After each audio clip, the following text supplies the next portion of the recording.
Bueno, pues, si os parece, empezamos ya una nueva sesión de los diálogos organizados por la Asociación Andaluza de Filosofía. Bienvenidos y bienvenidas a todas.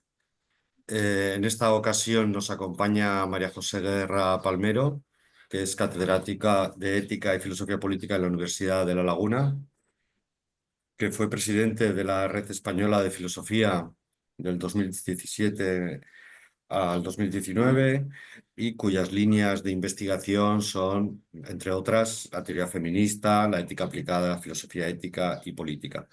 Y recordad que su tesis doctoral versó sobre Habermas, identidad moral e intersubjetividad, Habermas y la crítica feminista. Entonces, yo voy a ser muy breve, estoy supliendo aquí a Rafael Guardiola, que es el que hace normalmente esta presentación preliminar, y, y invito a los asistentes a debatir con María José Guerra y a escuchar con atención lo que tenga que decirnos. Y sin más, le doy la palabra a Ascensión Marcelino, para que, vocal por Cádiz de la Asociación Andaluza de Filosofía, para que lleve el debate, lo oriente y dé la palabra cuando corresponda. Ascen, todo tuyo. Muy bien, muchísimas gracias, Frank. Muchísimas gracias, María José Guerra, por estar esta tarde de viernes con todos nosotros y nosotras. Voy a simplemente unas pinceladas más completas sobre quién es María José Guerra Palmero, que la conoce en este contexto todo el mundo. Es catedrática de Ética y Filosofía Política de la Facultad de Humanidades de la Universidad de La Laguna, de las Islas Canarias. Ha sido presidenta de la Red Española de Filosofía entre los años 2017 y 2019 y investigadora principal del proyecto Vulnerabilidad, Precariedad y Brechas Sociales, hacia una redefinición de los derechos fundamentales. Sus líneas de investigación son la teoría feminista, la ética aplicada y la filosofía ética y política contemporánea. También durante un tiempo fue consejera de Educación y Cultura del Gobierno de Canarias. Desde hace ya unos años también se ha centrado en sus investigaciones en el ecofeminismo, la bioética o la biopolítica.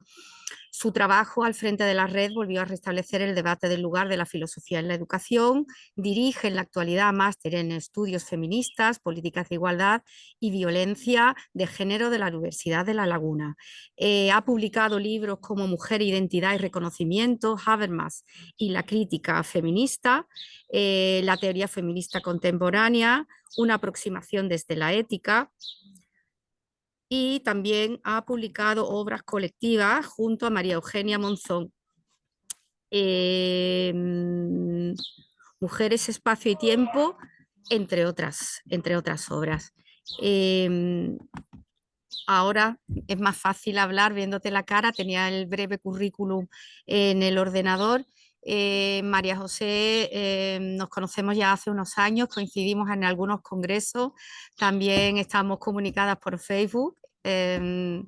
Es una valiente activista a través de las redes sociales, incansable, y una viajera también incansable, porque va a todos los congresos donde pueda alzar su voz y hacernos partícipes a todas las que vamos de lo que está sucediendo en un mundo cada vez menos global, a pesar de la globalización y la idea que teníamos hace años de que íbamos a llegar a un mercado y a una economía y a un mundo cuasi perfecto.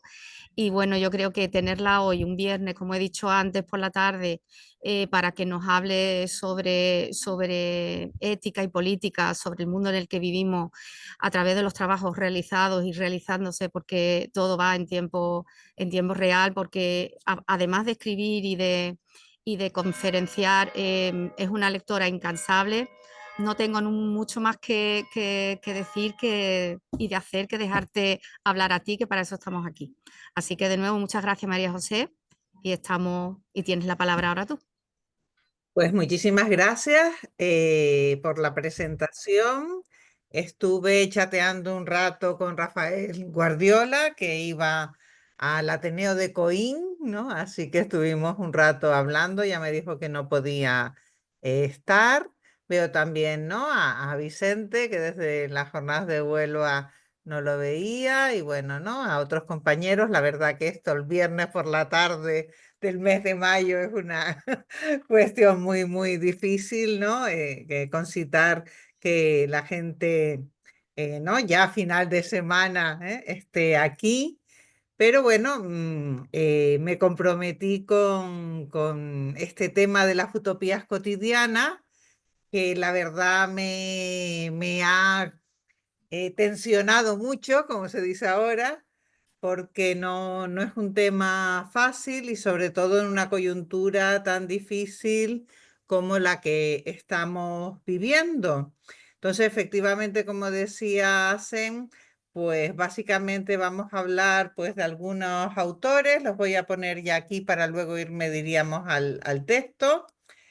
Básicamente voy a partir de Rebecca Solnit, de estos dos libros, sobre todo del libro que se titula Un paraíso en el infierno y que nos pone en una situación límite, que es la de la que han dado cuenta una subdisciplina de la sociología, que es la sociología de los desastres.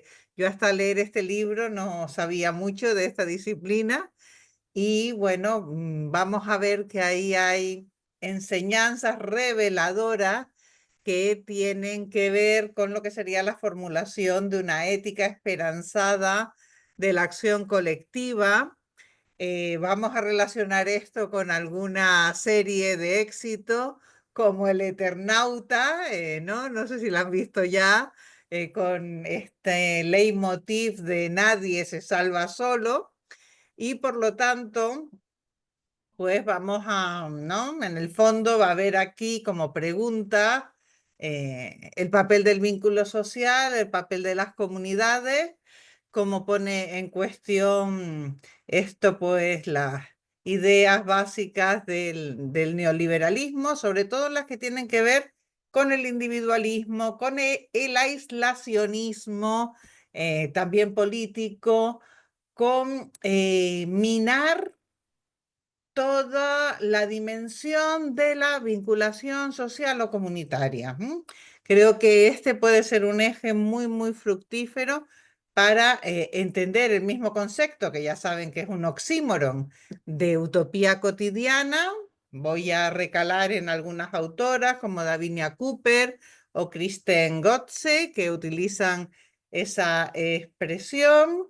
Y bueno, luego lo voy a comparar un poco con otros autores, si nos da tiempo, como David Harvey o como Eric Olin Wright, que diríamos tienen una visión más convencional, ¿no? Más ligada a lo que serían las transformaciones sociales sistémicas, viables, no por decir una, la renta básica universal o cualquiera que suponga, diríamos, una intervención macro frente, diríamos, a la escala micro.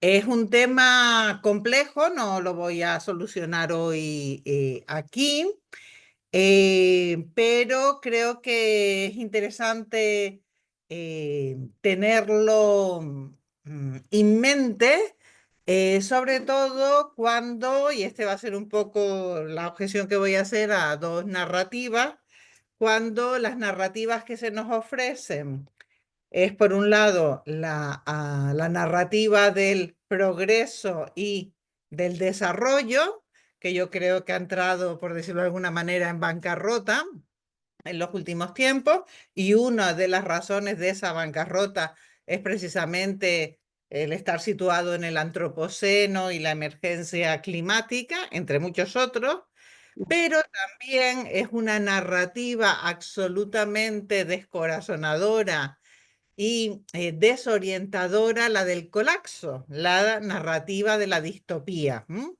Entonces, bueno, pues aquí diríamos la difícil tarea es cómo manejar conceptos como utopía, como esperanza o como ética, que siempre va a significar acción o como solidaridad o como cooperación para no quedar paralizados, no resignarnos santamente ante los cataclismos que están desatándose en el mundo. Esta semana ha sido especialmente brutal porque de repente ha habido una reacción ante lo que llevábamos meses y meses denunciando, el genocidio del pueblo palestino en Gaza. Y bueno, pues estamos en un momento histórico donde todo se desestructura, donde el guión del neoliberalismo al que se refería antes Hacen, pues, ¿no? Hace aguas por todos lados y, ¿no? Algo tendremos que hacer y por eso jugar con esto de la simulación de escenarios y ponernos no en escenarios límites, sino simplemente aprender también de la memoria, muchas veces invisibilizada, de cómo las comunidades humanas reaccionan, generan resiliencia, cooperan, establecen redes de solidaridad en situaciones límite. Creo que puede ser interesante, sobre todo, bueno, para empezar así de una forma muy efectiva, pero para aniquilar estas dos narrativas, la del progreso, desarrollo, la de los tecnosolucionistas, por un lado, pero también la de los, ¿no? Lo de los absolutamente pesimistas, colapsistas, etcétera, etcétera, ¿no? No es un tema de equidistancia, es un tema de reconocer la potencia de obrar, reconocer la capacidad de agencia que no solo tenemos como individuos, sino muchas veces tenemos como comunidades, como sociedades. Bueno, voy a poner un ejemplo muy ad hoc, porque estamos donde estamos, en una asociación filosófica de filosofía, la andaluza. Nadie daba un duro por la filosofía en 2012, ¿no? Y con acción colectiva, con redes, pues logramos salvarla, no todo lo que queríamos, pero al menos en el bachillerato, con lo cual sabemos que si ¿no? lo hacemos bien y nos enredamos bien y tejemos bien las alianzas, bueno, pues podemos defender bienes básicos y valores básicos. Entonces, ¿no? De esa experiencia también hay que sacar fuerza junto a muchísimas otras. Efectivamente, habrán derrotas y victorias, pero si uno no pelea las cosas, pues sabe que nunca va a tener la posibilidad de ganar, ¿no? Aunque muchas veces sean más las derrotas que las victorias. Entonces, bueno, simplemente, no sé, espero que lo estén viendo, ¿no? Lo tengo así en más pequeñito, pero que en las pantallas se vea. El libro de Solnit, que sigue a otro que se llama Esperanza en la Oscuridad. El primero, Esperanza en la Oscuridad, da cuenta de ese hacer callado, muchas veces invisibilizado, de los movimientos sociales, incluso también de la acción de algunos individuos. Todos podemos recordar a Rosa Parks, ¿no? Sentándose en la parte de delante de ese autobús porque estaba cansada y siendo el detonante para toda una campaña por la igualdad y los derechos civiles de los afroamericanos en los Estados Unidos. Es decir, un recorrido por pues lo que han accionado y logrado, sobre todo en los últimos 50 años, los que antes se llamaban nuevos movimientos sociales, los movimientos sociales, y cómo efectivamente ahora estamos enfrentando un momento de regresión brutal, pero ¿no? tenemos, diríamos, la memoria y la capacidad de ver que también se han desafiado fuerzas terribles en momentos especialmente difíciles. Pero el libro que a mí me conmovió más es este de Un paraíso en el infierno, ¿no? Aquí tienen la portada. Y aquí, bueno, ¿no? Resumo algunas de las ideas que más me impactaron. Precisamente esto de una sociología del desastre, una disciplina que tiene sus orígenes en el terremoto de San Francisco del año 1906 y que va en una serie de episodios de distintas catástrofes hasta Nueva Orleans en el 2005, en el episodio que todos recordaremos del huracán Katrina. ¿No? Cómo se dejó a los habitantes de esa ciudad sin asistencia, el país más poderoso del mundo, y qué pasó allí, ¿no? Eso le conmueve muchísimo a Rebecca Solnit, que saben ustedes que es una ensayista y es una activista muy, bueno, también feminista, por esto del mansplaining, es la que lo inventa. Y a partir de ahí, bueno, pues ella se pone a recordar, a estudiar la historia y, bueno, saca algunas conclusiones que curiosamente las hemos visto presentes en, diríamos, los últimos desastres que hemos tenido en nuestro país, como la riada provocada por la Dana en Valencia a final de octubre pasado, o como, aunque fue, ¿no?, más acotado, el reciente apagón nacional que vivimos el mes pasado, hace un mes. ¿Qué lecciones de alguna manera son estas? Bueno, voy a empezar con la negativa. Y la negativa, diríamos, tiene un etiquetado que se llama pánico de las élites. Diríamos que en una situación de catástrofe, de calamidad, donde pues hay muertos, donde hay una amenaza clara y hay efectos y impactos. Básicamente diríamos que la estructura de poder se desestabiliza y una de las reacciones que ha sido común en la historia que ella revisa, muy centrada en los Estados Unidos y Canadá, es la obsesión de militarizarlo todo, de tildar a la ciudadanía de, diríamos, delincuente, no potencial, sino real. La obsesión con la propiedad privada. Hay, por ejemplo, un episodio tremendo en el terremoto de San Francisco, cuando un grupo de gente se dirige a un matadero, porque claro, tienen que comer, y bueno, si no, esa carne que estaba ahí iba a estropearse. Y entonces, ¿cómo no? Vienen, ¿no?, un sector del ejército movilizado y les dispara, ¿no? Es decir, la lógica esta de pensar, ¿no?, siempre que el pueblo es algo incontrolable, que hay que dispararle. Bueno, me viene ahora a mí a la cabeza algo terrible que acaba de pasar esta semana en el aeropuerto de Gran Canaria, donde la policía le pegó 5 tiros a un chico africano que tenía un brote psicótico. Es decir, estas reacciones que tienen que ver pues con esto que identifica esta disciplina como pánico de las élites y por lo tanto las opciones más duras de la militarización y del control, que no obstante suelen ser totalmente, diríamos, sobrepasadas por lo que es importante, ¿no? Esto aquí lo llamo el resorte comunitario y tiene que ver con la capacidad probada en muchos episodios de la gente para autoorganizarse, para hablar con sus vecinos y para actuar colectivamente y reactivar pues las comunidades, sobre todo al servicio de lo básico. ¿Qué es lo básico?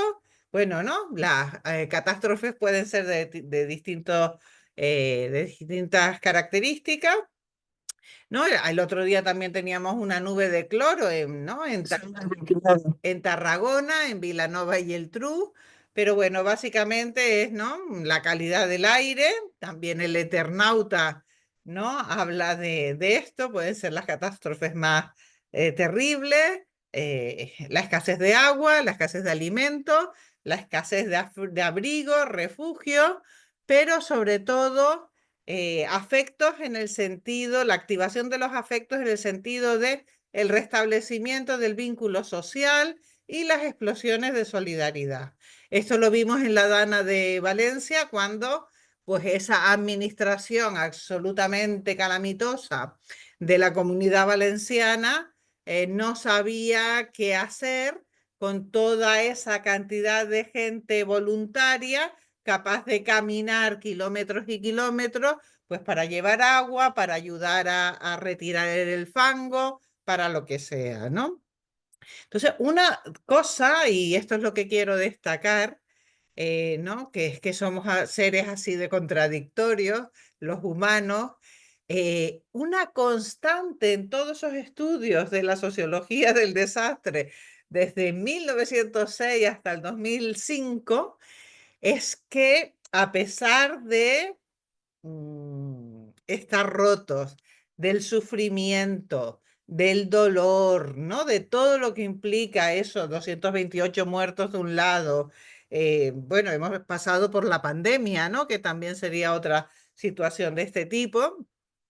Los implicados e implicadas hablan de una suerte de felicidad, es decir, el reconocerse como útiles a los otros y el trabajar codo a codo en relaciones de ayuda mutua, de cooperación. Esto, ¿verdad? No suena a Kropotkin, ¿no? No suena a la tradición anarquista. Desata incluso una suerte de euforia. En las entrevistas que, por ejemplo, se hicieron a las personas que estaban en los comités de del Katrina, de rescate, imagínense, tenían que salir con lancha a buscar a gente que estaban en los tejados, la gente que organizaba pues los comedores populares, donde atender a los ancianos, donde atender a la gente enferma, ¿no? Imagínense los hospitales, ¿no? Estamos todo el día con este tipo de imágenes, pero no, hay que, diríamos, entrar más para entender lo que está pasando ahí. Incluso como muchos cooperantes y como muchas personas en el tercer sector en situaciones límite, bueno, pues, ¿por qué están ahí? ¿Por qué permanecen más allá de un compromiso moral? Porque, ¿no? Diríamos que el ser un buen samaritano, pues desata una fuerte euforia. Aquí hay un tema, ¿no? Para estudiar por parte de la neurociencia, que tiene que ver con nuestra capacidad de empatía, que tiene que ver con las neuronas espejo y con la activación de mecanismos al servicio de la supervivencia. Así que esas comunidades que surgen del desastre, porque son un fenómeno de autoorganización, son extraordinarias, ¿no? Esta es la tesis de Rebecca Solnit.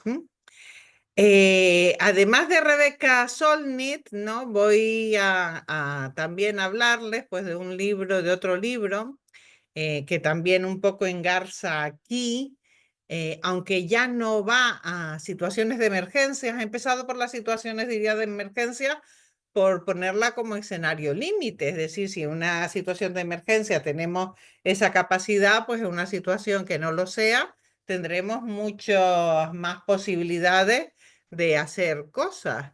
Entonces, bueno, ¿no? Vivir bien, cómo hacer un recorrido por la teoría y la práctica de la utopía social. Bueno, qué me llama a mí la atención? Lo tengo por aquí, ¿no? Del libro de esta autora que se hizo famosa por también analizar, por ejemplo, las cuestiones de la sexualidad y la reproducción en esos países que se llamaban del socialismo real y que en términos, por ejemplo, de derechos sexuales y reproductivos, pues países como Polonia hoy por hoy están retrocediendo, ¿no? Es decir, que no todas las consideraciones sobre, ¿no? Lo que ha pasado históricamente en eso que llamamos el socialismo real son negativas, ¿no? Por supuesto que sí, la falta de democracia, el autoritarismo, ¿no? Que ahora también vemos reaparecer en países que, ¿no? Que se suponía que presumían de demócratas, pero bueno, ¿no? Que son asuntos curiosos y que nos llevan también a lo que yo veo que es también una cierta mirada de género sobre esta cuestión de las utopías cotidianas. Bueno, aquí, ¿qué es lo fundamental? Pues lo fundamental es restaurar los vínculos sociales, los vínculos comunitarios. Yo iba a recomendarles, que está ahora en Movistar, la vi ayer, un documental sobre los barrios de la periferia de Sevilla. Lo tengo por aquí, ¿no? A ver si lo encuentro. Algo así se llama Las estrellas son ellas, ¿no? Y vamos, ¿no? Lo vi ayer y dije, se llama Ellas en la ciudad, un documental sobre el poder transformador de las mujeres en las periferias.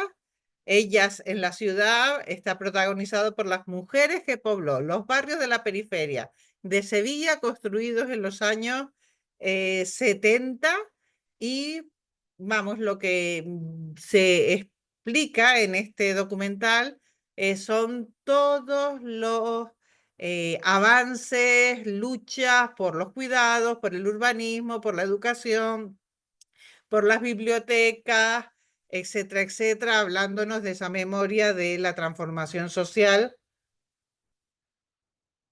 en la que partíamos de situaciones brutales, ¿no? Entonces, bueno, el barrio, ¿no? El barrio, el pueblo, la comunidad, bueno, entrecomillado esta frase de derribar los muros de la vivienda familiar, salir del aislamiento. Esto es extremadamente importante, pienso que para todos, pero sobre todo en el caso de las mujeres. ¿Por qué? Por la presión de la reproducción social, de los trabajos de cuidado sobre las mujeres. Así que bueno, aquí se plantean utopías cotidianas, que por ejemplo es un concepto que en su tesis Sara Pierellini, que va a leerse ya del día 6 de junio, utiliza, ya la saca más de Davinia Cooper, pero bueno, la idea es precisamente esa creación de espacios, esa experimentación, muchas veces contra la norma social, que restablece los vínculos, el acompañamiento, los cuidados en experiencias que suelen ser experiencias locales, pero que también se pueden masificar, ¿no? Y que tienen mucho que ver con la capacidad de la gente para enfrentar ciudades hostiles, ciudades en las que avanza la gentrificación, la turistificación, la mercantilización de todo, etcétera, etcétera. Entonces, aspectos importantes aquí, pues contra esta privatización de la infancia, el tema de los cuidados de los niños y las niñas, la importancia de compartir, las redes de cariño y cuidado, y sobre todo estas utopías cotidianas como una herramienta contra esa desesperación distópica que es lo que está en el aire y que es lo que nos está contaminando continuamente. Un libro que creo que en paralelo podemos poner en este recorrido es el de Richard Sennett, un sociólogo y filósofo pragmatista estadounidense. Este es el segundo de su trilogía. El primero también es magnífico, El artesano, y el tercero también imprescindible. ¿Se ha ido esto o no? Ah, ¿me están escuchando, verdad? Que hubo un momento, un pantallazo así un poco extraño. Vale. Pues estaba con Richard Sennett en el sentido de que él también nos ofrece un recorrido por todas las experiencias de cooperación, básicamente del siglo XX, en distintos países, en distintos momentos.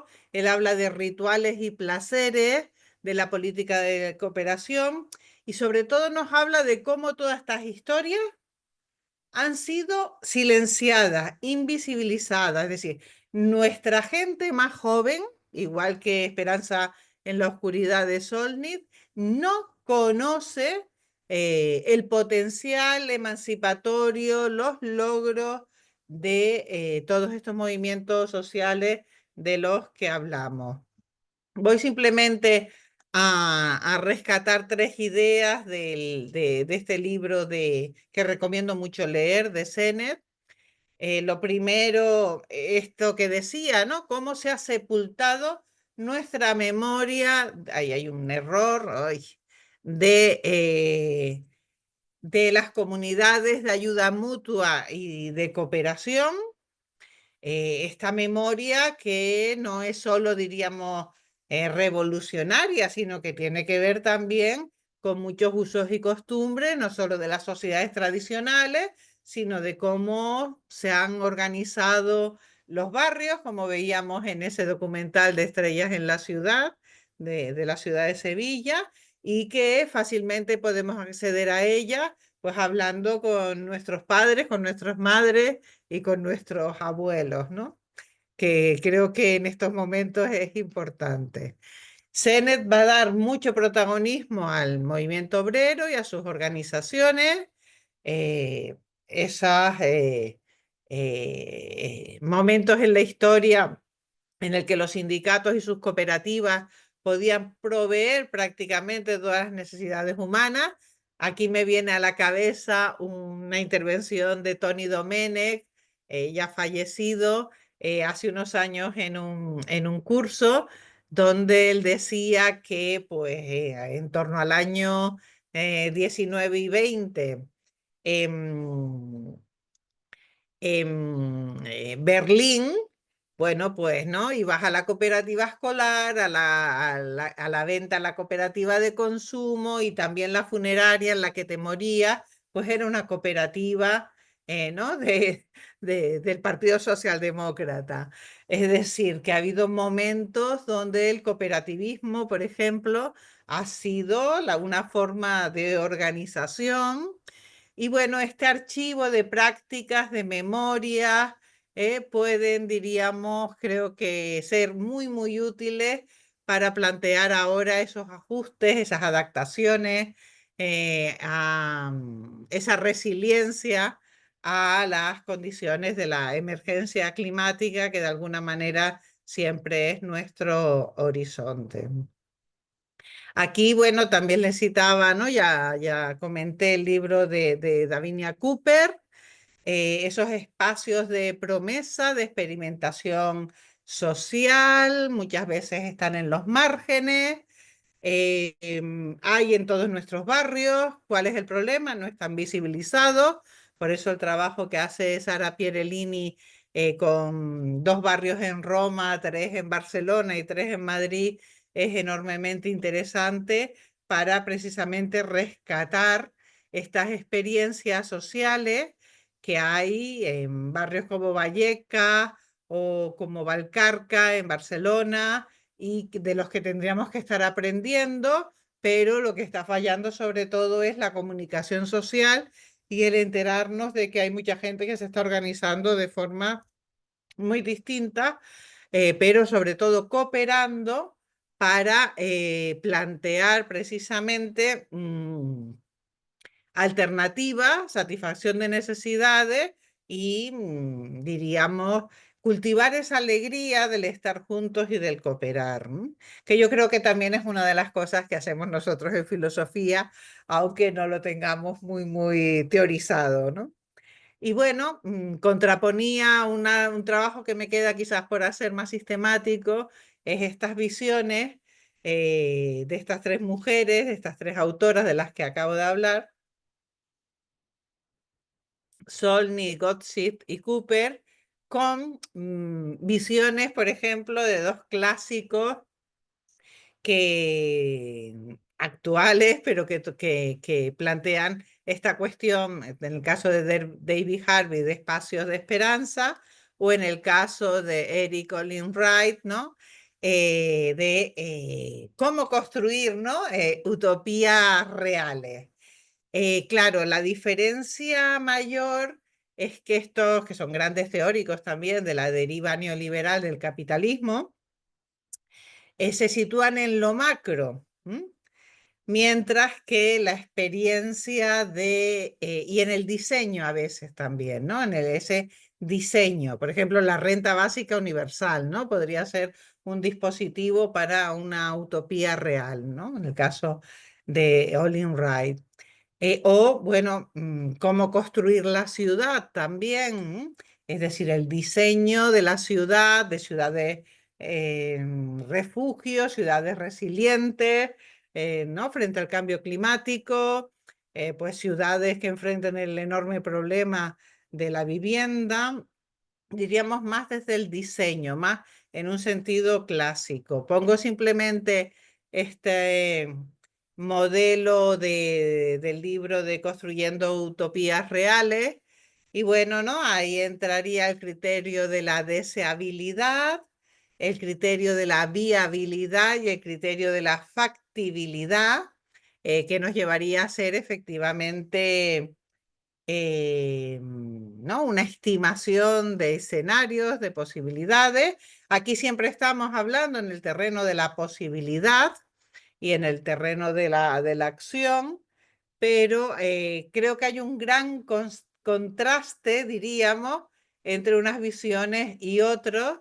Esto casi lo pongo como hipótesis, ¿no? Para seguir trabajándolo, en el sentido de el papel de la memoria, el papel de la experiencia y el papel, diríamos, del diseño. Aquí la política social sería muy, muy importante y por lo tanto, bueno, pues todo, también Gotchi se sitúa ahí, todo lo que han sido las políticas sociales, las políticas de igualdad, todo aquello que ha servido para consolidar un sector público que dé respuesta a las necesidades sanitarias, educativas, de necesidades sociales, etcétera, etcétera, ¿no? Pero ven, ¿no? ¿no? Aquí hay realmente muchísimo asunto por ver. Esto lo tengo, bueno, pues más, diríamos, ¿no? Trabajado viendo las diferencias entre unos y otros, pero bueno, quizás en las primeras formulaciones vemos más esta idea de lo cotidiano como campo político, gestos, relaciones, microestructuras que abren grietas en el orden dominante, a pesar de la fragilidad, la vulnerabilidad también de muchos de estos espacios vivos de aprendizaje y crítica. No se trata de activar un futuro perfecto, ¿no? Sino de mejorar, ¿no? De mejorar pues esa capacidades y de vivir bien ¿no? Y de intentar vivir bien y de enfrentar también muchas veces con espacios de resistencia, pues todos los embates tremendos que este capitalismo salvaje está propinando pues a las mujeres, a los hombres en forma de precariedad y en forma de pobreza. Entonces, no sé, creo que con esto, aunque tendría muchos elementos, pues podría simplemente pasar a dar un repaso rápido porque claro, aquí hay un trabajo que quizás a nosotros no nos toque, también sería un trabajo colectivo que tiene que ver con visibilizar todas esas experiencias que también, ¿no? Ligado a la reflexión sobre cómo la pandemia, cómo emergencias como la DANA, como el apagón, como todo lo que nos está pasando, ya somos sociedades de las emergencias, pues necesitamos algo más de esperar que venga la UME. Necesitamos también conocer a nuestros vecinos y de alguna manera enfrentar hipotéticamente situaciones que pueden ser complicadas, como por ejemplo un apagón de varios días, pues ¿no? Con prudencia, preparación y ayuda mutua. Es decir, que esto no es nada ligado a, ¿no? a mundos ideales y mundos de sueño, sino a precisamente enfrentar pues todas las dificultades que tenemos, pero ¿no? Como nos refiere la sociología de los desastres, pues incluso enfrentar esa tarea es sentirse útil y, y es de alguna manera cultivar ese animal social que somos y que ¿no? nos trae también compensaciones. Yo ahora luego estaba haciendo, que bueno, voy a hacer al final nada, tres ideas sobre cómo aspectos, diríamos, de la vida cotidiana podrían ser tratados desde esta perspectiva de las utopías cotidianas. Pero experiencias, muchísimas. Hemos hablado de las cooperativas, ¿no? Por supuesto que hay muchos tipos de cooperativas, pero ¿no? Siguen siendo una opción en esto que se llama la economía social y solidaria. ¿No? Ahí hay un montón de iniciativas, un montón de experiencias que habitualmente están absolutamente silenciadas, tienes que preocuparte mucho, ver dónde están las cooperativas de consumo, ver dónde están los bancos del tiempo, para ir identificándolas. Es muy, muy curioso también que la mayoría están protagonizadas por mujeres, las mujeres son como el tercer sector. Eh, y bueno, básicamente a mí, claro, ¿no? Todo este planteamiento me lleva, yo que no he sido especialmente comunitarista, a la cuestión de cómo pensar estas comunidades. Estas comunidades, porque claro, ¿no? En nuestro imaginario también todas las comunidades corresponden a aspectos opresivos, a las sociedades tradicionales, como era aquello, ¿no? De pueblo chico, infierno grande. Y bueno, curiosamente, hay algo perverso también en nuestro mundo cuando esas comunidades se han convertido en digitales y responden a no solo a la manipulación, sino a las cámaras de eco, a las burbujas, a la política de la enemistad, ¿no? De nosotros contra ellos o ellos contra nosotras, ¿no? Las cosas que se llaman ahora así, ¿no? La manosfera y etcétera, etcétera. Y claro, también nos plantea, y esto simplemente hago una reflexión, pues repensar toda esa deriva de lo que llamamos las sociedades modernas, que optaron por esa despersonalización, por ese mundo administrado, esa hiperburocratización que vemos ahora convivir con el mundo digital y hasta qué punto muchas de esas estructuras son estructuras que fomentan la deshumanización. Este problema de el tijeretazo a los vínculos sociales, que también con la digitalización masiva, y lo vemos en los más jóvenes, es hoy un fuerte problema. Si quieren otro documental interesante para debatir y los que tengan hijos e hijas adolescentes lo pueden ver con ellos. Es uno que también ahora han puesto de Movistar, pero venía de la tele vasca, que se llama Generación Click, y donde vemos que uno de los grandes problemas de las redes sociales es esa ficción de sociabilidad, pero que lleva realmente a la destrucción de la autoestima, lleva bueno, ¿no? Problemas gravísimos de aislamiento, de enfermedad mental, de depresión, de ansiedad. Así que creo que esto de repensar las comunidades en este momento histórico es por varias razones muy, muy importante. Y sobre todo, pues aquí hay una utopía que sería la de esa comunidad igualitaria, de cooperación, que nos viene de toda nuestra tradición de pensamiento emancipador y que pues tiene que enfrentarse a ese individualismo rampante, brutalizador, que ha logrado a través sobre todo de las redes sociales y con la gente más joven, sobre todo con los chicos, un gran eco.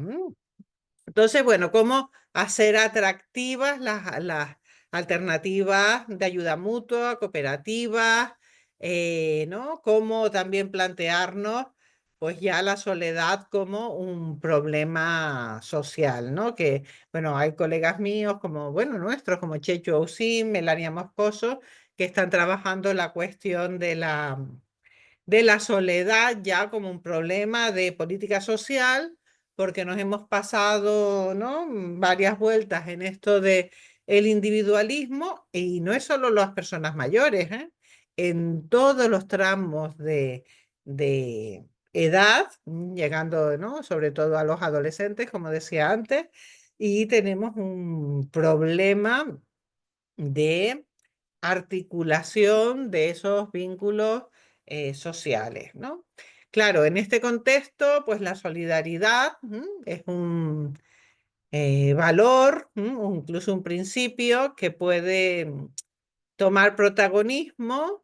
Siempre nos han dicho, ¿verdad?, que esto era un asunto más allá de la obligación, más allá del deber positivo, cuando estudiamos ética, sobre todo ética kantiana, pero hay todo un volumen enorme de aportaciones que confluyen en rehabilitar, diríamos, la solidaridad.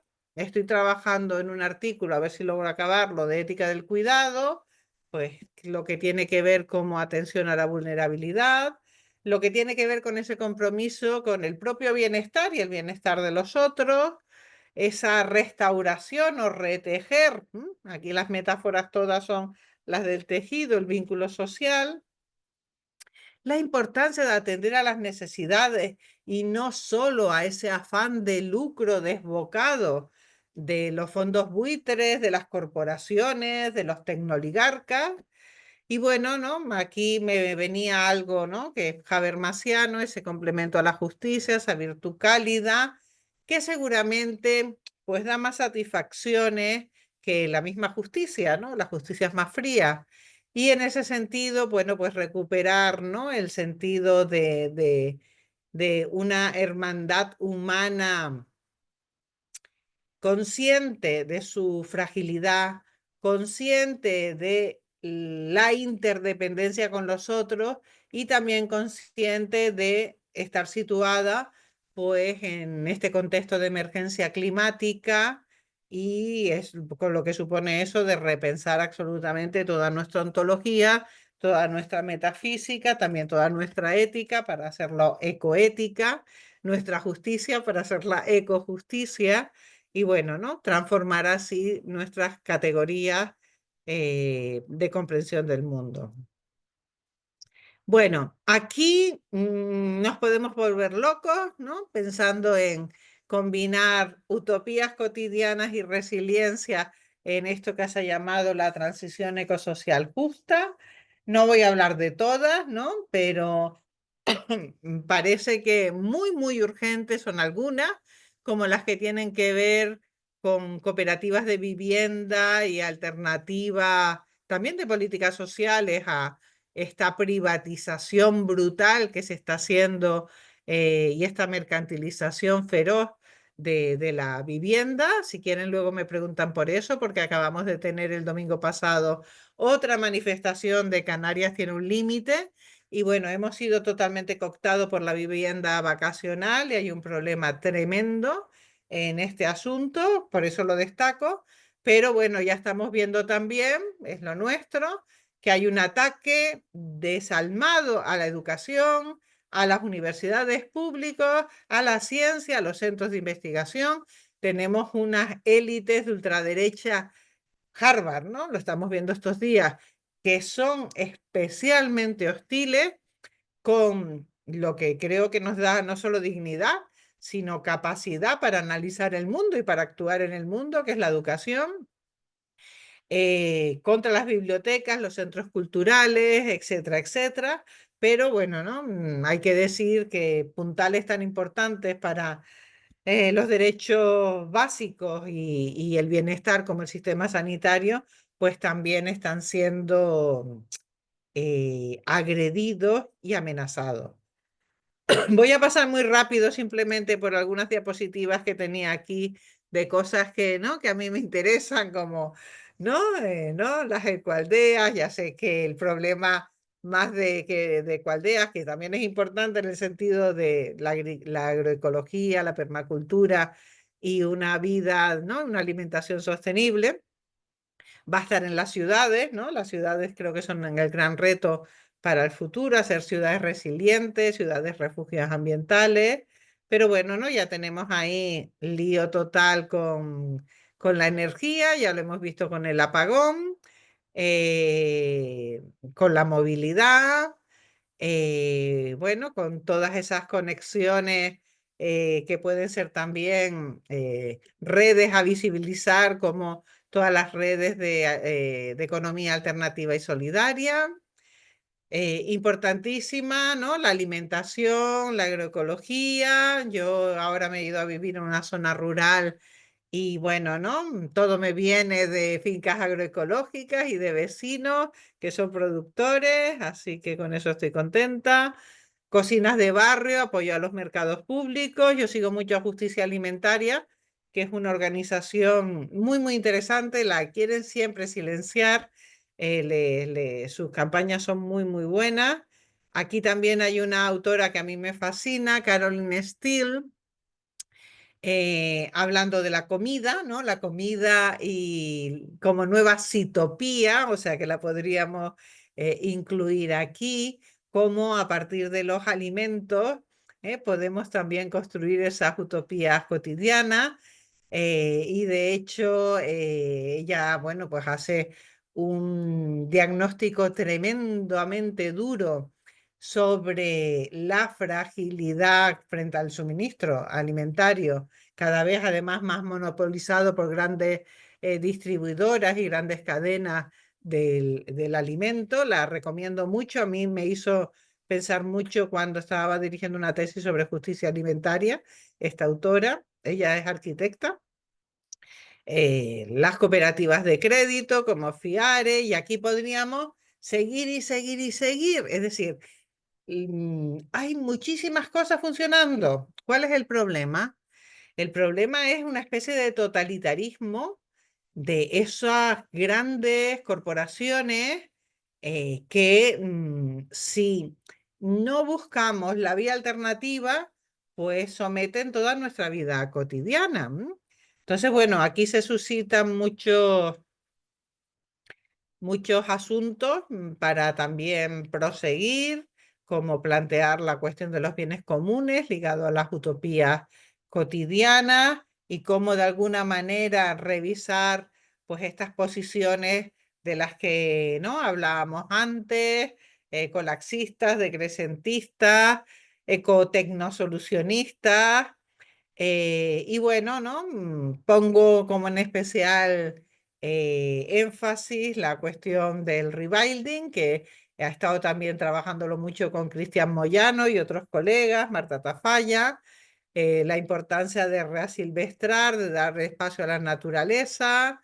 Bueno, Doñana, ¿no? Si quieren este tema, ahí en Andalucía, creo que lo podemos ejemplificar con todas las amenazas a Doñana y la maravilla de este año de lluvias, ¿verdad? Que ha recuperado la laguna y sobre todo las ciudades como elemento fundamental para todas estas utopías cotidianas. Bueno, tenía más cosas por aquí, pero las voy a dejar porque ya creo, ¿no? que son muchas. Y solo quería, voy a cerrar esto aquí, a ver si se me cierra. Sí. Solo quería, porque bueno, lo tengo aquí, pero ¿no? Plantear en este contexto de utopías tres asuntos que creo que son urgentes y fundamentales para también poder, diríamos, hacer una suerte de escala de esto que al final es el tema del vivir bien y del vivir también bien con justicia, ¿no? Que son los temas de la ética, pero trasladados a la política y a la vida cotidiana. Uno que me ha interesado mucho también, de una tesis que se acaba de leer en la Universidad de Murcia sobre el pensamiento de Bell Hooks, es un concepto que no sabemos muy bien cómo traducir, el home place. Esta autora, bueno, plantea comunidades, incluso genealogía de mujeres y familiares. Ella es una pensadora afroamericana, tiene una ética del amor y la plantea como lugares de resistencia, pero también lugares de refugio, de cuidado y diríamos de esa especie de útero en el que pueden gestarse alternativas. Me ha parecido un concepto muy, muy interesante. Home place, no lo sabemos traducir porque no solo es hogar, es hogar refugio, hogar resistencia, hogar genealogía, hogar memoria, hogar laboratorio. Entonces es muy, muy complejo para otra conferencia. Irene Pardo, ¿no? Esperemos que saque su libro sobre Bell Hooks y este es un capítulo muy, muy interesante. Otra utopía que es cotidiana y que la empezamos a perder de alguna manera, ¿no? Es la de la escolé, espacio y tiempo de estar juntos para aprender, la de la escuela. El ataque a la educación pública está siendo absolutamente brutal. Y bueno, yo hace 2 años dije que se me había roto, lo dije así, se me había roto, fracturado lo que yo llamaba mi idilio pedagógico. Después, este año voy a hacer 40 años de dar clase, menos un año, ¿no? 39, que estuve en esto de la política. Pues, ¿por qué? Porque se ha perdido la sensación de comunidad en la clase y he sido muy, muy consciente de eso con un grupo de repente, ¿no? Que me veía a mí no como profesora, sino como proveedora de un servicio y bueno, al servicio de que ellos aprobaran. Y tuve yo ahí como una crisis absoluta de modelos y expectativas. Entonces, bueno, el gran teórico aquí de la escuela emancipadora es Paulo Freire, Pedagogía de los Oprimidos. Tiene un diálogo también muy interesante con Bell Hooks acerca de lo que significa la educación en términos radicales, no en términos de educación bancaria crediticia, que es un poco la que nos ha impuesto el modelo neoliberal, es decir, la educación como forma de vida, que es lo que ya a estas alturas, ¿no? Creo que es lo que marca toda mi trayectoria y la de muchos que estamos aquí, muchos y muchas. Y finalmente, ¿no? Otro tema para explorar era este del rewilding, que reasilvestrar, reasalvajar, que supone también un compromiso, no en general, porque bueno, te haces de Greenpeace, ¿no? Y pagas y está muy bien, pero también con introduciendo ética del cuidado por los espacios que tenemos cerca. Ahora me viene a la cabeza el paseo que hicimos con Vicente en Huelva, ¿no? A la marisma del Odiel. Es decir, ¿no? El identificarte con un paisaje, el intentar que se cuide, el un poco, ¿no? Oponernos pues a toda esta barbarie de destrucción de la naturaleza. Los demás tienen que ver con el vínculo social, porque bueno, ¿no? El feminismo ha mostrado que el hogar, que la familia es un locus político, la escuela es un locus político y de hecho de ella deriva la formación de la ciudadanía, pero quizás el tema del rewilding nos lleva a conectar también con otros y otras, pero ¿no? En conectar en esa labor de cuidado, custodia de esa naturaleza, ¿no? De esa agua, de ese aire, de esos bosques, de esas marismas. Aquí, bueno, hoy yo tengo la tragedia de los cetáceos, ¿no? Que tenemos aquí, vamos, una cantidad enorme de biodiversidad en el mar, con ballenas calderón, cachalotes, todo tipo de, ¿no? de cetáceos, y bueno, están apareciendo muertos porque los barcos van muy rápido y acaban con ellos, es decir, ¿no? De todo este ecocidio que está planteado y que frente a la emergencia climática también nos plantea un tipo de implicación entre ética del cuidado de la naturaleza y por otra parte, pues acción colectiva con los otros y movimiento social. En Canarias tiene un límite, es un movimiento social, para reactivar todos estos potenciales y por lo menos pelearlos. No sabemos, ¿no? Si nos van a volver a derrotar, a mí ya me han derrotado muchas veces, ¿eh? Pero bueno, también tenemos algunas victorias. Entonces, quizás sea, ¿no?, cuestión de recuperar ese ethos, de dar la batalla por lo bueno y por lo justo, que es al final a lo que nos lleva, pues, un compromiso de una ética esperanzada y que no suponga, pues, esa especie de final, ¿no?, apocalíptico que el espíritu de los tiempos quiere transmitirnos en plan Apocalipsis Now, ¿no? Se acabó todo. Así que bueno, no, son muchas ideas, quizás, ¿no? Quizás esto ha sido un poco caótico, no lo sé. Ya me dirán ustedes. Pero bueno, creo que aquí hay una vía interesante para explorar y sobre todo para reaccionar frente, bueno, pues muchísimos modelos y narrativas, ¿no?, que se van a venir abajo. Yo también me acuerdo comentarle a Vicente que estamos con los ODS, ¿no?, con los Objetivos de Desarrollo Sostenible, 2030 a la vuelta de la esquina. Y bueno, realmente van a ser paradigmas y modelos que van a ir cayendo y necesitamos rearmarnos eh, de otras narrativas, de otras categorías, reactivar lo mejor de nuestras memorias emancipatorias para sobre todo no dejar a las jóvenes generaciones en una especie de vacío existencial terrible en el que muchos están, y esto me impresiona terriblemente, muchos están prefiriendo autolesionarse, hacerse cortes, que vivir esa especie de vacío existencial que ha supuesto pues el hundimiento de la sociabilidad y el que se haya cortado de raíz el vínculo social y el vínculo comunitario, ¿no?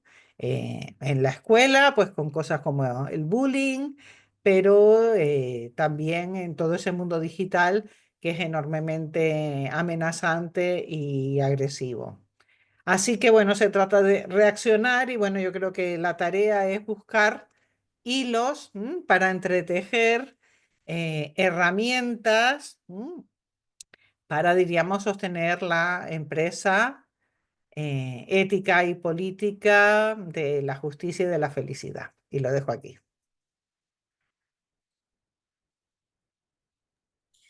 Muchísimas gracias, María José. Desde luego, después de escucharte, como que vuelve un poco la esperanza, porque has narrado muy bien la realidad presente, no hay futuro, lo que tenemos es el presente, pero también nos ha dado armas, ¿no?, a través de una bibliografía que he ido apuntándola toda. Además, se va a grabar tu conferencia, pero he querido apuntarla. Me ha parecido magnífica y es verdad lo que dices, por lo menos a mí me ha pasado escuchándote que he pasado de ese sentimiento desesperanzador a, oye, mira, es posible. Lo que he ido anotando muchas cosas, no sé si toma la palabra luego, voy a invitar a los compañeros que tomen la palabra y luego sí que me gustaría comentarte algunas cosas que has dicho en relación a las experiencias comunitarias ante los desastres, la sociología del desastre, cuando aquí ha pasado también el desastre con la Dana. Que se ha visto la solidaridad y las capacidades que tenemos resilientes y sobre todo de ayudar al prójimo, pero por otra parte también se ha criticado una especie de no injerencia de las personas, que yo creo que es nuestro derecho a ayudarnos unos a otros, pero ante la ineficacia del gobierno era como reprochar que la democracia no servía para nada cuando después de un desastre como de la Dana eran los propios ciudadanos y ciudadanas las que ponían remedio a la situación, ¿no? Esas son algunas de las cosas que se me ocurren preguntarte después de tu intervención, pero como te he dicho, voy a dar paso a mis compañeros y luego, si no hay más preguntas, pues para que me puedas responder un poco a esto que te he ido comentando. Si os parece bien, ¿no? Así que, compañero, quien quiera hacer una pregunta y hacer algún comentario, que lo haga ahora o calle para siempre.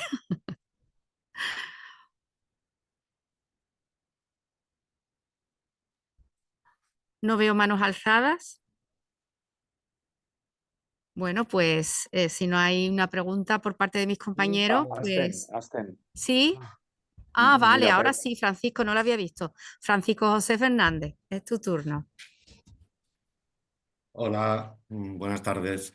Quería comentar algunas cosas al respecto, por algunas claves que ha dado María José Guerra y que yo he conectado con mis propias claves, por decirlo así, como es natural, claro. Y es que lo primero en lo que he pensado es en Althusser, el filósofo marxista de los 70, que hablaba al respecto de cosas muy parecidas de las que, sobre todo en su última época, quiero decir, hablaba de islotes de comunismo y los definía con palabras casi muy parecidas a las que María José Guerra ha planteado, como aquellos lugares de acción humana, claro, donde las relaciones no están ni mercantilizadas, ni son jurídicas, ni son burocráticas o no están burocratizadas.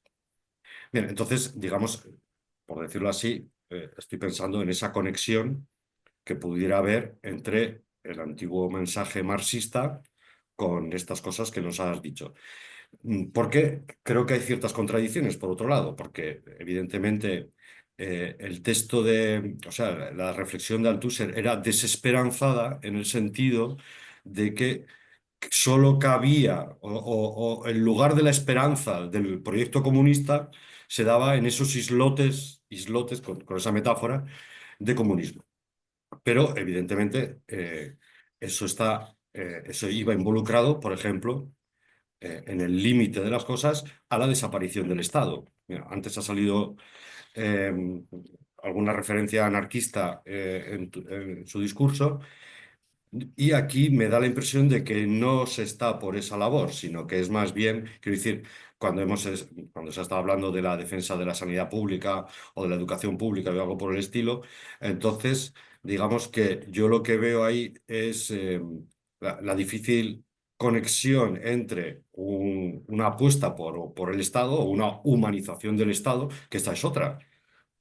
Lo digo porque esa generación de pensadores de los años 60 y 70 franceses eran antihumanistas y sin embargo el mensaje que se está dando aquí es más bien de humanismo. Entonces, es curioso cómo hay ciertas intersecciones, pero luego hay planteamientos muy diferentes a este respecto. Y por otro lado, también no he sabido detectar muy bien si la ética kantiana estaría a favor de este tipo de proyectos o sería un obstáculo. Lo digo porque mm, en Kant no puede haber lo superrogatorio. La ética kantiana es una ética del deber exigente y por lo tanto no puede haber exceso de deber, a no ser que el exceso de deber sea eh, involucre, por ejemplo, la empatía o la humanidad o la calidad o la calidez virtuosa. Pero me parecería que eso casa mal luego con el proyecto de universalismo dentro de la ética. Es decir, que la ética kantiana es universal precisamente porque no pide esas cosas. Entonces, esas serían algunas de las cuestiones más bien dudas que plantearía para abrir, digamos, el debate.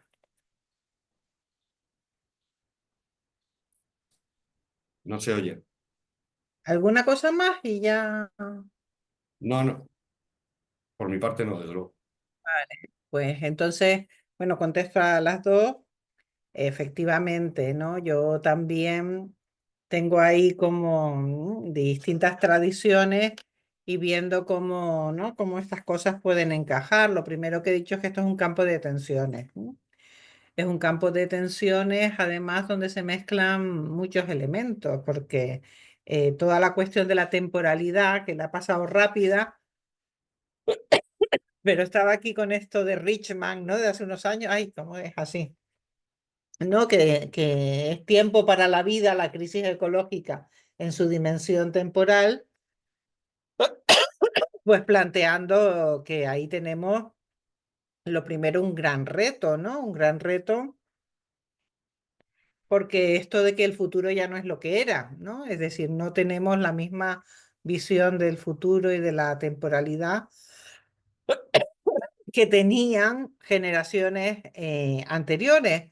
Por lo tanto, todo lo que está moldeado con la narrativa del progreso, con su reverso, que es la del apocalipsis, alfa y omega, nos generan muchísimos problemas. Tenemos problemas de marco categorial. Cualquier autor de la tradición marxista, pues de alguna manera, ¿no? Sea más pesimista, sea menos pesimista, está instalado, ¿no? En ese marco. Yo creo que tenemos como generaciones actuales la necesidad de repensar esto que han sido los grandes temas de la filosofía de la historia, tanto con respecto a la memoria y con respecto al futuro y entretejer, entretejer tradiciones.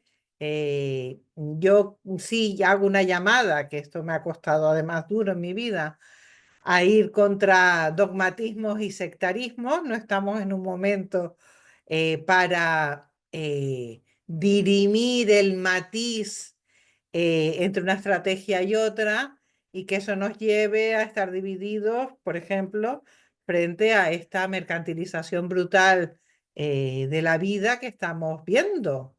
De cosas como el amor en los tiempos de Tinder, ¿no? Esto tiene como muchas lecturas, pero bueno, una forma de decirlo rápido es esto, de cómo las plataformas digitales pues han logrado mercantilizar aspectos como la amistad o el amor, sobre todo en las generaciones más jóvenes, que nos parecían eso, mundo de la vida, y que por lo tanto podían resistir los embates, ¿no? Esto ya Habermas del sistema, ¿no? Del dinero y de la burocracia, ¿no? Ese mundo administrado del que hablaba también Adorno.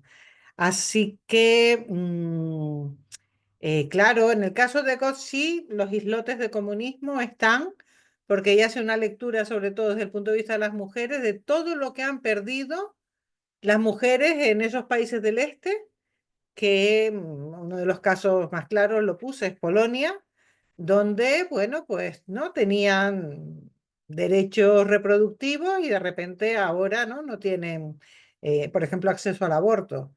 Y como muchos aspectos, diríamos, de lo colectivo para la vida de las mujeres, ligado a lo que es los cuidados y la reproducción social, eran más fáciles que con ese modelo atomizado, aislado, individualizado, ¿no? De la familia nuclear o de lo que está pasando en las familias, yo las llamo monomarentales, donde además está concentrado el mayor nivel de pobreza y de precariedad, ¿no? En todas las estadísticas que podemos revisar. Claro, ¿no? Es complicado porque hay también que distinguir, diríamos, la ganga de la mena, ¿no?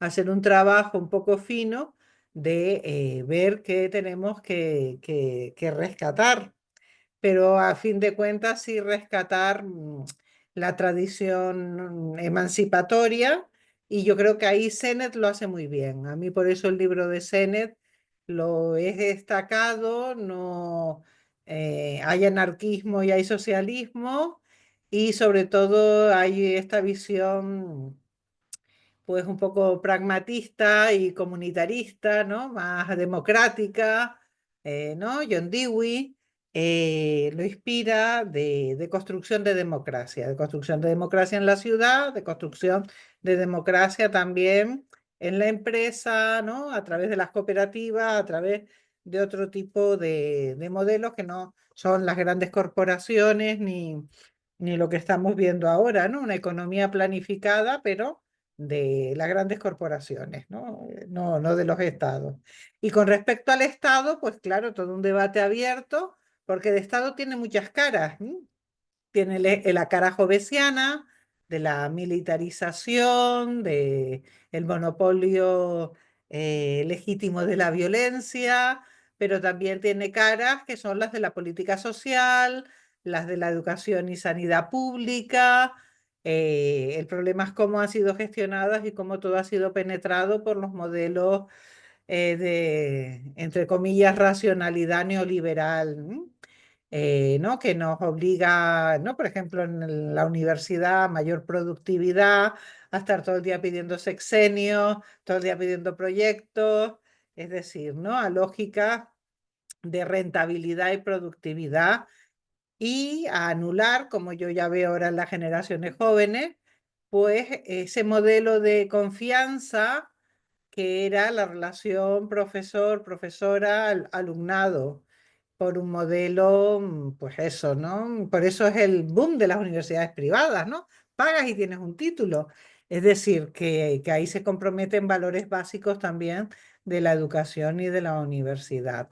Es decir, esto como todo hay que trocearlo, ir por partes y luego intentar que las partes tengan una cierta consistencia, pero lo que creo es que no nos podemos atrincherar en esquemas que bueno, caducaron históricamente. Nuestro mundo ya no es el mundo, ¿no? de muchos de los pensadores que hemos estudiado, y entonces la tarea es qué hay de valioso, ¿no?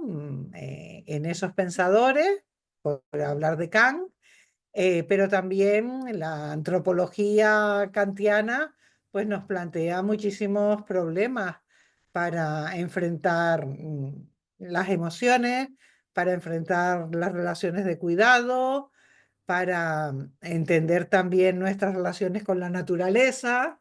Es decir, que, ¿no? que necesitamos saber, ¿no? hasta dónde han llegado nuestros predecesores, pero hacer también un trabajo colectivo y de comunidad filosófica para, ¿no? buscar por dónde, ¿no? orientar este tremendo asunto que tenemos delante, ¿no? Una encrucijada civilizatoria. Realmente estamos en un momento de encrucijada civilizatoria y van ganando los malos, ¿no? Van ganando los que están, ¿no? Como en otras épocas, ¿no? Están rentabilizando muy, muy bien el goce sádico de lo que Achille Mbembe, este pensador camerunés, llama política de la enemistad. Política de la enemistad, ¿no? Divide y vencerá, guerra de pobres contra pobres, pobres y precarios, ¿no? Nacionales contra migrantes, y eso lo están haciendo muy bien. Y es impresionante cómo el odio y cómo la crueldad y ese goce sádico tienen muchísimo predicamento y se viraliza con muchísima facilidad frente, por ejemplo, a la defensa de los derechos humanos. O sea que estamos en eso, en esto, ¿no? Pues luchando contra verdaderos titanes, porque ahí sí hay un aspecto que ya lo vimos con todos los análisis del fascismo y de la emergencia del fascismo, que ¿no? lo recuerda muchísimo, ¿no? Toda la política trumpista, por ejemplo, está ahí, ¿no? Aislacionismo, odio al extranjero, odio al migrante, aranceles, que a ver, ¿no? Que neoliberal, yo no sé cómo no se lo han quitado todavía de en medio los líderes de las grandes corporaciones y de los fondos buitres, ¿no? Vamos a ver qué pasa, porque esto también es una batalla entre facciones del capitalismo, ¿no? Y la opción esta del capitalismo del desastre, pues parece también bastante preocupante, ¿no? No les importa hundir las bolsas, no les importa no crear un viernes negro de estos del año 29, pero no porque el mercado, ¿no? ¿no? entra en crisis, como nos enseñó, ¿no? O que hay una crisis de sobreproducción o lo que sea, Marx, como nos enseñó Marx, sino porque por una decisión Son las política. 20. Me avisa la inteligencia artificial aquí ya de todo. Así que, ¿no? Es muy complicado lo que plantea, pero eso es lo que te podría, ¿no? decir ahora. Creo que tenemos, a mí me hubiera gustado llegar a la edad que tengo, 62 años, con menos faena, con menos trabajo, con una situación, ¿no? Donde los referentes estuvieran más estabilizados. De hecho, nos vamos a dar cuenta que nuestras vidas han estado en un marco de referencia bastante estabilizado y que la desestabilización, pues, empieza en torno al año 2007-2008, ¿no? Con también una brutal crisis del capitalismo de la que yo creo que todavía no hemos salido, ¿no? Así que queda mucho, mucho por hacer, ¿no? Mucho por hacer y creo que a la filosofía le queda muchísimo por hacer y sobre todo este trabajo de tejer y entretejer tradiciones, motivos, replantear y sobre todo no sucumbir, ¿no? Ni al pesimismo paralizante, pero bueno, tampoco ser, ¿no? Ingenuos, ¿no? Y saber lo que nos estamos jugando. Ujú. Muy bien. Tenemos la mano alzada de Celsa Curvelo. Cuando quieras. Hola, muy buenas tardes, muchas gracias. Antes que nada quería pues felicitar y darte muchísimas las gracias por la exposición, porque la verdad que también he apuntado todo. Algunos autores sí que ya me los había referenciado y otros no los conocía. Y bueno, y tenía una pequeñita pregunta, tal vez, un comentario, ¿no? Había apuntado aquí que decías que no se trata de hacer un futuro imperfecto, sino de mejorar, ¿no? A mí me venía a la cabeza la obra de Haraway, Seguir con el problema, ¿no? ¿Te quieres referir a esto de que tenemos que seguir con el problema en cuanto a que ya no tenemos que estar buscando una idea en el pasado, tal vez como critican también Boltanski y Fraser, que a veces romantizamos demasiado el pasado y estamos buscando volver a un sitio en el que tal vez ya no podemos volver, unos estados que también quebraron, no se nos puede olvidar, ¿no? Por las propias incoherencias internas de las propias políticas, el estado del bienestar. No solo llegamos al neoliberalismo que tenemos ahora desde el 80, desde la era de Reagan, ¿no? Por cuestiones de un ataque al Estado, sino de la propia finitud de ese proceso histórico, ¿no? Un poquito si puedes aclarar un poquito más. Y no, Gracias. primero tienes razón, o sea, se trata de intentar velar por el bienestar y que las necesidades de la gente sean cubiertas, ¿no? No hay aquí una aspiración a un modelo utópico idílico, ni la República de Platón, ¿no? Ni la propuesta de Tomás Moro, de Campanella, ¿no? Ya diríamos que ese pensamiento utópico clásico, que a mí me encanta y es precioso, pero bueno, ¿no? Ese sí creo que lo tenemos que dar por finiquitado, ¿no? Habitar, ese va a ser un gran problema, ¿no? Habitar el mundo con todas las tensiones que hay, porque ahí sí tenemos esa contradicción brutal de ecocidio y de agresión a la naturaleza. Por eso creo que esto debería ser también como uno de los principios de la nueva política, ¿no? Cómo lograr un ajuste entre territorios, recursos, poblaciones. Yo me estoy volviendo un poco bioregionalista, ¿no? Que es un asunto que critiqué mucho en un momento dado porque creía que podía llevar y puede llevar, ¿no? Un nacionalismo excluyente, pero sin tinte, ¿no? No excluyente desde el plano de vista, desde el punto de vista eso, de la nación o de la etnia. Sí creo que hay que trabajar en un ajuste de convivencia entre la naturaleza y las poblaciones humanas, sabiendo además que las poblaciones humanas estamos atravesadas por múltiples desigualdades. Eso es la ecología política. Entonces creo que hay que hacerlo y que hay que planteárselo también a la gente y en términos realistas. Es decir, de aquí a 2050 lo que va a pasar es muy, muy grave en lugares como Canarias, en lugares como Andalucía, Y de esto tenemos que estar hablando y tenemos que estar pues generando esa palabra tan antipática, resiliencia, pero comunitaria, y resiliencia también de esto que llamamos, ¿no?, la administración pública, por llamarla de alguna manera. Yo creo que no hay una contradicción entre el accionar, diríamos, comunitario y las estructuras políticas, no lo debería haber. Necesitamos más nervio comunitario, necesitamos más vínculo social, precisamente para enfrentar adversidades y también para disfrutar de la vida, porque una de las cuestiones importantes de las comunidades es que tienen rituales, fiestas, ¿no?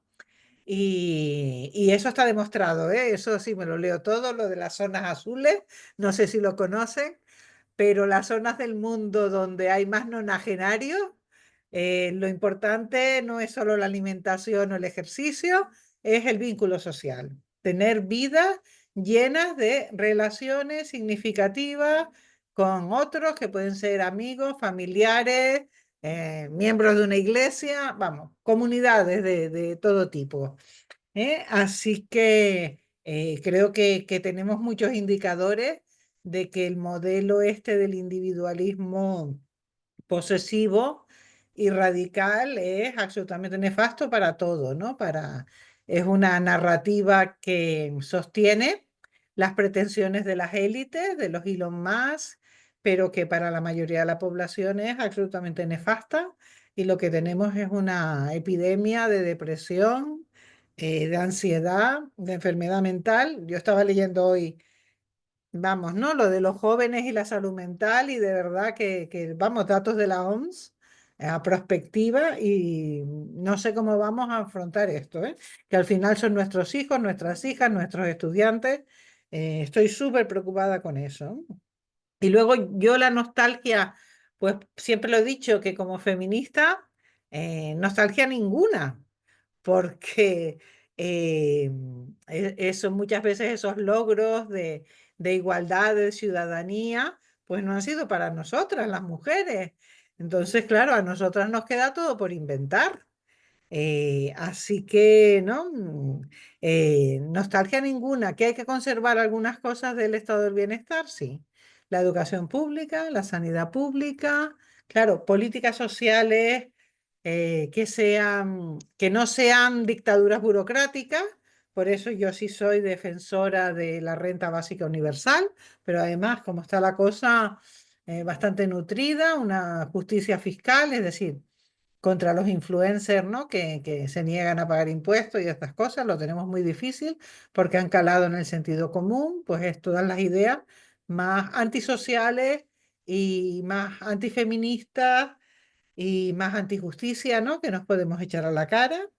Así que también en esas guerras culturales, diríamos, lo estamos haciendo mal, ¿no? Y sobre todo no estamos visibilizando las alternativas, porque las alternativas están por ahí, de organizarse de otras maneras, y no somos capaces de tener una buena política, diríamos, de comunicación social. Y esto es un gran problema, también de desorientación, supongo, ¿no? Así que eso es lo que te diría, y bueno, ya seguimos nosotras hablando, ¿no? Porque Celsa empieza este año el doctorado conmigo, y bueno, muchos de estos problemas, ¿no?, los estamos discutiendo casi a diario, ¿no?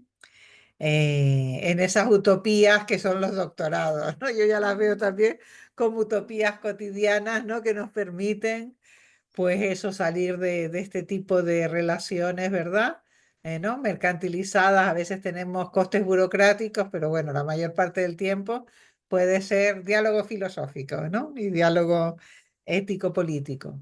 Y bueno, con lo que planteaba al principio, hacen, que lo tengo por aquí, claro, ¿no? Esta dualidad que se ha planteado. Yo creo que las dos cosas son necesarias. Necesitamos protección civil. Mi hija vive en Suecia y yo alucino con la cultura que tienen allí de la protección civil. En cuanto empezó la guerra de Ucrania, reunieron a la gente por bloques, por manzanas, desempolvaron los refugios que tenían, porque ellos, bueno, hasta ahora que no, que se han metido en la OTAN, eran neutrales durante la Guerra Fría. todo el mundo sabe dónde hay un anciano, dónde hay un discapacitado, quién se tiene que encargar de qué en el momento que hay una evacuación. O sea, una cultura de la protección civil tremenda. Y fíjense que es un país individualista, ¿no? O sea, nosotros seguro que lo podríamos hacer muchísimo mejor. Porque no, ellos todavía son más fóbicos sociales que, ¿no? que nosotros que somos culturalmente, nosotros seguimos siendo muy comunitarios. Yo creo que esto se está erosionando en la gente más joven, pero nuestras generaciones, así te digo, mayores de 35 años, creo que todavía tenemos ese bagaje comunitario fuerte, pues de nuestra familia, ¿no? De nuestras redes de amigos, de nuestras militancias, de pertenecer a un montón de asociaciones, ¿no? Ahora me vienen a la cabeza las cofradías, ¿no? En Sevilla, pero pueden ser miles de agrupaciones que pueden servir a todo este tipo de tareas y objetivos que hay durante las emergencias. Entonces, claro, ¿no? Por eso esa ciudad donde no conoces al vecino puede convertirse en la ratonera. Yo, ¿no? En los pueblos conoces a todo el mundo y todo el mundo se ofrece a ayudar. Es decir, ahí hay algo complicado, ¿no? Sobre todo en las ciudades, que gestionar, pero que hay que trabajarlo y es un tema de educación en protección civil y en saber qué hay que hacer cuando vengan las emergencias que están viniendo, que van a venir más y que tenemos que aprender. Y es un aprendizaje que también puede tener, ¿no? Hacer de la necesidad virtud. Pues la virtud de conectarnos a los otros, conectarnos a los vecinos. Este debate lo tuve yo con una alumna mía después de la pandemia, ¿no? Que dije, bueno, en estos casos y tal, ¿no? Tuvimos ceros eléctricos también aquí en Tenerife, ¿no? ¿Qué es lo más importante, ¿no? Te quedas y a lo mejor no tienes gasolina, no te puedes mover o te impiden moverte.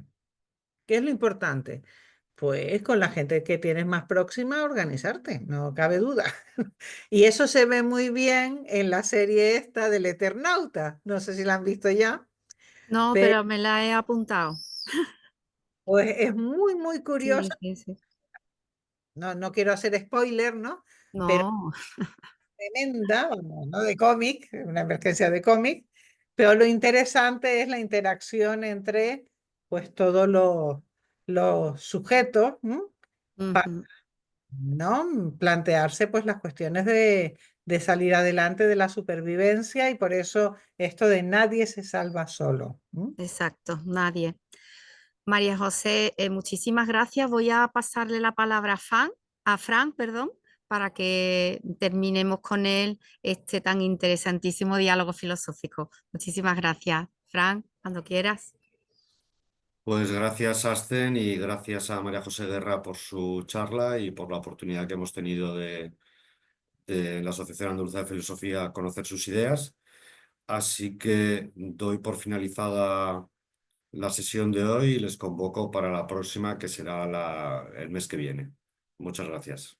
De acuerdo, muchísimas gracias por la invitación. Y espero que, no, a pesar de ser viernes por la tarde, no haya sido mucho el sufrimiento, a pesar del tema.